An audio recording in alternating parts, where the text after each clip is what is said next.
गणपती सर्व गणराज्यांचा प्रमुख आहे आणि म्हणून आपण करूयात मंगलमूर्ती दर्शन. गणपतीचे कान मोठे आहेत आणि मोठ्या कानांचा अर्थ असा आहे की आपण श्रोतामय असणं, शांतपणे दुसऱ्याचं म्हणणं ऐकणं, यामुळे अधिक ज्ञान भेट. आणि जो उत्कृष्ट बोलतोय त्याने उत्कृष्ट ऐकलेलं असतंच आणि तो अधिक समजूतदारपणे निर्णय सुद्धा घेऊ शकतो जो ऐकतो तो.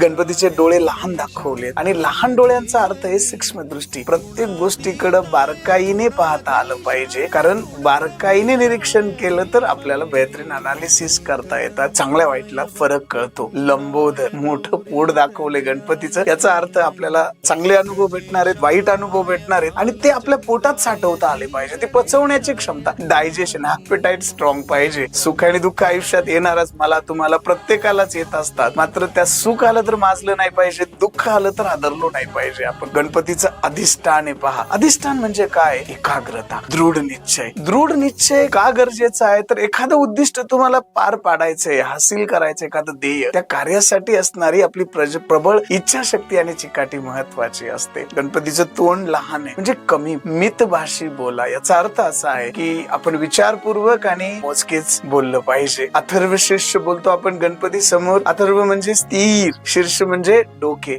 ज्याचं डोकं स्थिर आहे, स्थिर प्रज्ञ म्हणतात याला, जो समतेमध्ये आहे, असा गणेश. गणेशाला आपण मोदक देतो आणि मोदक म्हणजे मोदित, आणि मोदितचा अर्थ आहे आपल्या संस्कृतमध्ये आनंद, प्रसन्न, हर्षित. प्रत्येकाचा भलं व्हावं, प्रत्येकाकडे आनंदाच्या नजरेने पाहता यावं, यासाठी आपण मुदित हा शब्द वापरला जातो. सो गणेशाची ओव्हरऑल मूर्तीच आपल्याला खूप सारं इन्स्पिरेशन देणार आहे, खूप सारं लर्निंग देणार आहे. आपल्या आयुष्यात खूप सारे टेकावे, खूप सारे चेंजेस घेऊन येणारी ही मंगल मूर्ती.